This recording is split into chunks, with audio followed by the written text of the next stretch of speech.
उनमें सबसे पहला नंबर हमारे माँ बाप का है। इस दुनिया में सबसे ज्यादा अगर हमारे ऊपर किसी का एहसान है तो हमारे माँ बाप का एहसान है। माँ को देखो 9 महीने अपने पेट में रखती है, 9 महीने अपने पेट में रखने की तकलीफ आपकी माँ बर्दाश्त करती है। और जब 9 महीने पूरे हो जाते हैं उस बच्चे को अपनी जान पर खेल करके अपनी जिंदगी को दांव पे लगा करके वो माँ जन्म देती है। बच्चा पैदा हो जाता है। अल्लाह ताला ने ये सिस्टम बनाया कि उसी माँ के बदन में उसके खून जिगर को अल्लाह ताला ने बच्चे की खुराक बना दिया। वो माँ 2 साल तक अपने बच्चे को अपना खून जिगर दूध की शक्ल में पिलाती है। मेरे प्यारे साथियों, उस माँ के एहसानात को तुम कभी नहीं चुका सकते। बाप को देखो, बाप को देखो, बाप रात दिन एक करके खून पसीना एक करके आपको पालता है, आपकी माँ के ऊपर खर्च करता है, आपकी परवरिश के ऊपर खर्च करता है, आपकी पढ़ाई लिखाई के ऊपर खर्च करता है। बाप अगर इस दुनिया से चला जाए तो बच्चा यतीम माना जाता है, बच्चे को दुनिया में कोई सहारा देने वाला नहीं होता है। बाप बहुत बड़ी छाया होती है, बाप अपने बच्चे के लिए बहुत बड़ा सहारा होता है। ये 2 हस्तियां हैं मेरे भाई जिनका एहसान हम कभी नहीं चुका सकते।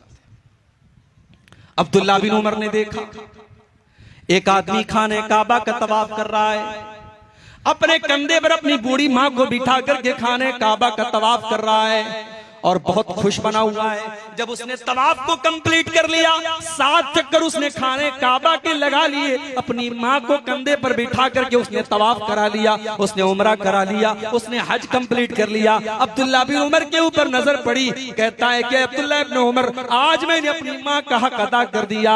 मेरी माँ ने मेरे ऊपर जो एहसानात किए थे, है अब्दुल्ला इब्न उमर, आज मैंने अपनी माँ के उन एहसानात को चुका दिया, आज मैंने अपनी माँ के एहसानात का बदला उतार दिया। अब्दुल्ला बिन उमर कहते हैं वला वला ज़फ़रतन मिन ज़फ़राति उम्मिका, अरे तेरी माँ ने जब तुझे जन्म दिया था, तेरी माँ के मुंह से जो चीख की आवाज निकली थी, तेरी माँ जो चिल्लाई थी, अभी तो तूने उस आवाज का भी हक अदा न किया, अभी तो तूने अपनी माँ की चीख का भी हक अदा नहीं चुका सकते। हम और न माँ के एहसानात का बदला चुका सकते, न बाप के एहसानात का बदला चुका सकते।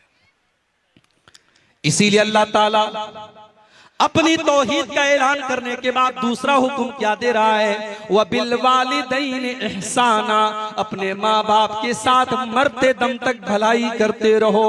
इम्मा यबलुगन्ना इंदकल किबरा अहदुहुमा औ किलाहुमा फला तकुल लहुमा उफ्फिन, अगर तुम्हारे वालिदैन में से कोई एक तुमको बुढ़ापे में मिल जाए या दोनों बुढ़ापे में मिल जाएं, अगर दोनों मिल गए तब तो अच्छी बात है, और एक अगर चला गया, माँ चली गई बाप बचा, बाप चला गया तो माँ बची, जब एक बचाए तो वो तो और ज्यादा तुम्हारी मदद का हकदार है, वो तो और ज्यादा तुम्हारे प्यार का हकदार है। वो अगर अकेला हो गया, कल तक बुढ़िया मौजूद थी, बूढ़े को कोई तकलीफ होती थी बुढ़िया से शेयर कर लेता था, बूढ़ी माँ को कोई तकलीफ होती थी अपने शौहर से शेयर कर लिया करती थी। आज शौहर का इंतकाल हो गया, वो बुढ़िया वो माँ आज अकेली हो गई, वो रात में किसी के साथ अपने दुख दर्द को बयान नहीं कर सकती। इसीलिए अल्लाह ने पहले एक का जिक्र किया, फरमाया इम्मा यबलुगन्ना इंदकल किबर अहदुहुमा औ किलाहुमा, अगर किसी एक को तुम बुढ़ापे की हालत में पालो या दोनों को बुढ़ापे की हालत में पालो, फला तकुल लहुमा उफ्फिन, तो खबरदार अपनी बूढ़ी माँ को, अपने बूढ़े बाप को तुम कभी उफ भी मत कहना, उफ भी मत कहना। अरबी जबान में किसी को तकलीफ पहुंचाने के लिए सबसे हल्का अगर कोई लफ्ज है उफ है। अल्लाह ने कहा कि उफ भी मत कहना, यानी तकलीफ पहुंचाना, उनसे बदतमीजी करना, उनकी आंखों में आंसू लाना तो बड़ी दूर की बात है। तुम्हें अपनी जुबान से कोई ऐसा लफ्ज भी नहीं निकालना है जिससे तुम्हारी माँ को तकलीफ पहुंचे, तुम्हारे बाप को तकलीफ पहुंचे। यहां एक बात की और वजाहत कर देता हूं, जरूरी नहीं है हर मसले में माँ बाप सही हो, माँ बाप की जिद गलत भी हो सकती है, माँ बाप का फैसला गलत भी हो सकता है।